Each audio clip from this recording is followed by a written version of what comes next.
Welcome to the latest episode of the Distinctive Leaders podcast, in which I'm talking to Marianne Roux. At Distinctive People this year, we're speaking to a range of people whose lives or careers have been influenced by events in their lives, and these have influenced their leadership approach or philosophy. And today we're delighted to be speaking to Marianne. Hi, Marianne. Lovely to catch up with you. Now, I know you've had a very successful career as a management consultant, a business school professor and board director, and that you hold a PhD in leadership from the business school at Swinburne University of Technology in Australia. And after starting your career in journalism, you migrated to a leadership career and roles in industry and have worked in most sectors. And what is interesting is that you grew up in South Africa and you've lived and worked there and in Asia, the Middle East, the US, UK and Europe. And you've also published leadership books and you're a regular keynote presenter, a fantastic track record. What I'm really curious to know more about is, how your family of origin has influenced you and your early life in South Africa, and how it's influenced, your approach to leadership. Thank you, Kay. Thank you for having me. I think about it a lot, especially when you're 55. You look back a lot more at this age about why you do certain things and what you learned. And, your parents are older and you sit and you discuss these things with them. I think there were three things really important for me. One was the time I was born in 1970 was in the middle of apartheid, South Africa. Two was the place I was born in was South Africa, not Europe, not the US, not one of these countries where things might have worked well, being very stable over the last few years. It was a very unstable place in the 70s, 80s, and 90s, and probably still is. And then the parent that I had, the father. So if I start with growing up in South African apartheid was a very interesting thing because a lot of people, like we see now today, just accept the things the way they were. Apartheid's apartheid. The people work for us. We have more rights than others and it shouldn't bother us. And the church supports it and the news is manipulated. So you just accept it. However, my dad did not accept it. And he kept on challenging us to think for ourselves and to read things and to travel and to do things. And so I think I was really blessed to have grown up in that circumstance that was so difficult with somebody who was willing to ask questions, to challenge, to think independently, to be curious about how else things might be done, who was courageous and stood up against a lot of it.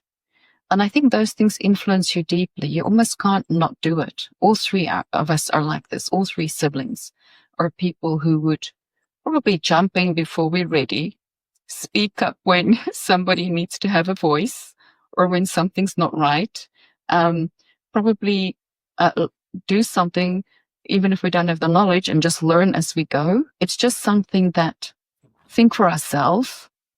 Read more when we don't understand. It's just something that we grew up in with that man in that time in South Africa. And then, of course, we had Nelson Mandela. So coming through all of that at the end and then seeing somebody with such incredible wisdom, humility, and strength come through and see the world so differently in reconciliation, not angry, but so clear in vision, so clear in communication, so loving of everyone.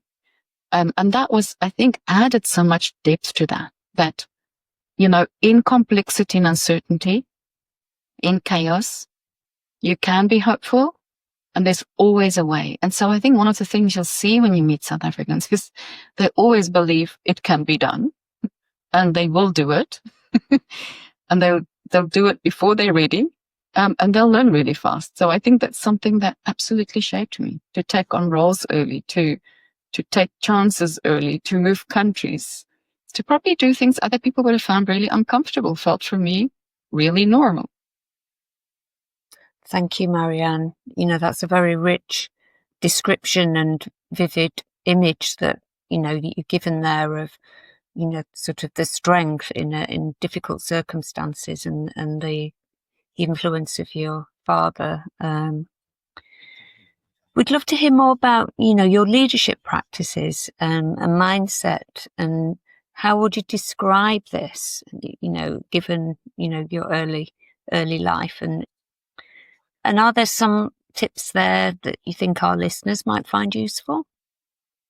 Yeah, I think the first thing that I learned, and I did a master's with a fantastic professor, is self-management at the age of 21, personal leadership, and the importance of that.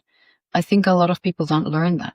And I was privileged to have a professor that made sure we understood, even then, Stephen Covey's 7 Habits of Highly Effective People at the age of 21. And I think it's a gift to get that early, to understand that, you have to put first things first. You've got to manage your energy and your time.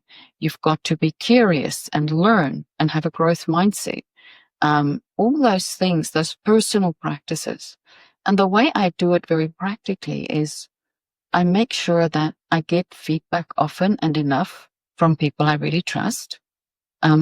Once a year from my children, from my husband, from people I work with, what's worked really well, what's not. I think if you're constantly open to feedback, understand your strengths, and really know your blind spots, you're just much better able to be easier to work with, be easier to live with, be more mature, not overreact to things. So if you can kind of be much more self-aware, because it's such a power, have that growth mindset, curiosity, and courage alongside it, I think that is such a big win. We have to work hard at that, to not get hooked, to not be reactive all the time. The second thing that my dad gave me is, he reads The Economist every week and he's 85. And the practice of every morning I sit, and I have 2 practices. One is I read 4 quick news channels to see what has happened in the world. And 2 is I think about the 3 things I have to do today to create focus, and the 2 people I need to connect to today, because I won't get through everything. So sitting, knowing what's going on in the world and continuously being aware of it is really good, and making sense of it. And then secondly, really turning your focus, your everyday, into focused, intentional use of your time is really important. The third one, and this comes from my African side, not my European side, is growing up in Africa. It's a collective culture. It's not an individual culture. Even where I live now in Ireland, it's a collective culture, and England's much more of an individual culture. And I really feel it when I move between the 2 countries, the difference. It's much more for me about Ubuntu. I'm a person through other people than my needs, me. And I think it's a real blessing for a leader, because when I stand up in front of an audience, I don't think it's not about me. It's about what they're getting out of it. When I stand in front of a group of people, I don't think I'm going to look so smart. I hope they're learning something that they can use to impact their lives. And that has worked well for me in my relationships, in my networks, and in just how I show up as a leader. So for me, those 3, that real personal awareness, courage and curiosity, that real awareness of what's happening in the world and setting your focus clearly, and then just really showing up as somebody who's easy to get along with, who is friendly and warm and approachable, and who cares about the community and the bigger picture. For me, are really important things. And I just think leaders have to get back to that. Forget about your title. Forget about your role. Mm-hmm. Oh, what kind of person are you? And are you leaving the world a better place or worse off because of your leadership? Wow. Yeah, very powerful, Marianne. I think we can all relate to that, and we know humble leaders when we meet them. And it's interesting how you sort of use that description of Mandela, and like the comparison between the culture in South Africa and Ireland. I think a lot of our listeners will relate to that too. Thank you. So what are your hopes for the future? And what role do you think leaders can play in what are often very challenging circumstances?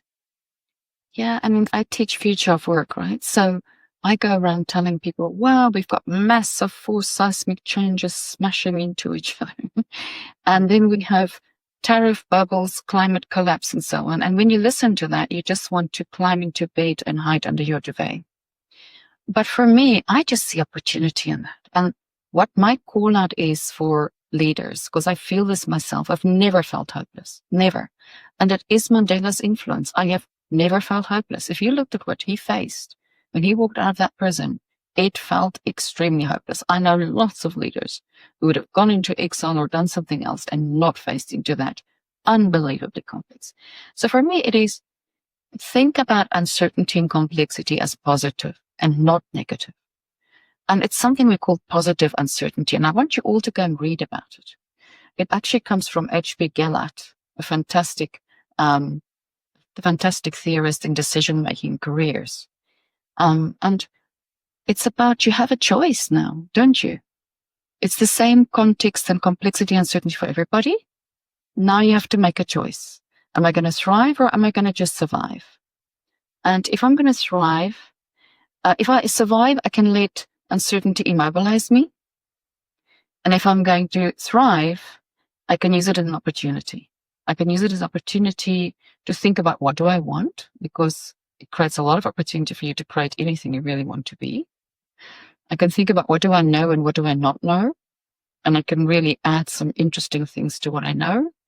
I can think carefully about what I believe and what holds me back and what enables me. And I can make some little decisions and move on and move forward with them and not take out the easy road. If I say to leaders, you're taking the easy road right now, you're all cutting costs and restructuring because that's the easiest route to deal with it. That's not going to solve your problems. You have to rethink your business. You've got to rethink the skill sets in your organization.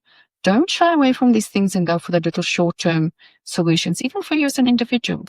Don't go for the quick fixes that's going to sort it. Do the work that's required, and you'll have a much better outcome. So live with positive uncertainty is my message.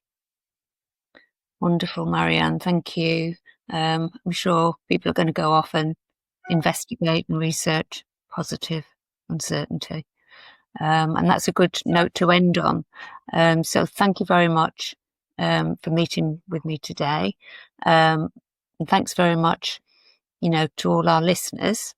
It's been a wonderful opportunity to share your journey and leadership insights.